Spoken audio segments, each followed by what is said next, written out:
Hello students, आज हम discuss करेंगे बेटा इलेक्ट्रोड पोटेंशियल। जो इलेक्ट्रोकेमिकल सेल है उसमें cell potential and EMF of the cell. First है बेटा सेल पोटेंशियल क्या होता है। The difference between the electrode potential of two half cell reaction. जो दो हाफ सेल रिएक्शन होती है that is oxidation half reaction and reduction half reaction, उनका जो डिफरेंस होता है उसको हम सेल वोल्टेज कहते हैं। अगर करंट फॉल नहीं हो रहा है सेल में से तो उसको हम इलेक्ट्रोमोटिव फोर्स कहते हैं। इलेक्ट्रोकेमिकल सीरीज क्या होती है? ये वो सीरीज होती है जिनमें हर इलेक्ट्रोड का जो है standard reduction potential increasing order में अरेंज होता है, और for the electrode on which oxidation is occur with respect to standard hydrogen electrode. जैसे किसी इलेक्ट्रोड का ऑक्सीडेशन हो रहा होगा तो उसके रेफरेंस में हम क्या लेंगे? Standard hydrogen electrode. अगर आपको किसी का ऑक्सीडेशन पोटेंशियल पता है तो आप उसको रिडक्शन पोटेंशियल में चेंज कर सकते हैं with the change of the sign.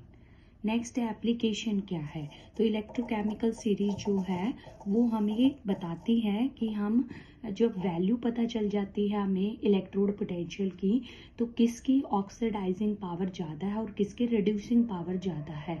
अगर किसी की रिडक्शन पोटेंशियल वैल्यू बहुत ज़्यादा है तो इसका मतलब वो बहुत जल्दी रिड्यूस हो सकता है और उसकी क्या है? Greater oxidising power. तो जब हम इलेक्ट्रोकेमिकल सीरीज में देखते हैं तो फ्लोरीन है उसकी रिडक्शन पोटेंशियल वैल्यू 2.87 है, सबसे ज़्यादा है। तो F2 is act as best oxidising agent. Second one is to compare the relative activity of the metal. जितनी ज़्यादा टेंडेंसी होती है किसी मेटल की लॉस करने के इलेक्ट्रॉन, उतनी ज़्यादा उसकी ऑक्सीडेशन पोटेंशियल ज़्यादा होती है और उसकी एक्टिविटी भी उतनी ही ज़्यादा होती है। तो अकॉर्डिंग टू इलेक्ट्रोकेमिकल सीरीज सबसे ज़्यादा magnesium, then zinc, then iron, then copper and last one is the silver. It is the activity series.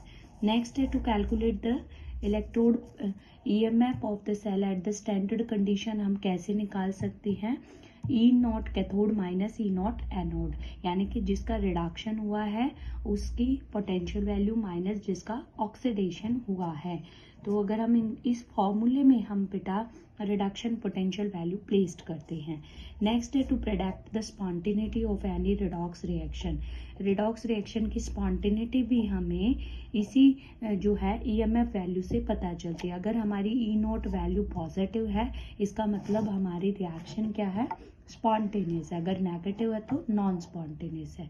तो ये था बेटा हमारा cell potential and EMF of the cell पे एंड इलेक्ट्रोकेमिकल सीरीज का topic. अगर आपको वीडियो अच्छी लगी है तो आप वीडियो को लाइक करें, शेयर करें, चैनल को सब्सक्राइब करें।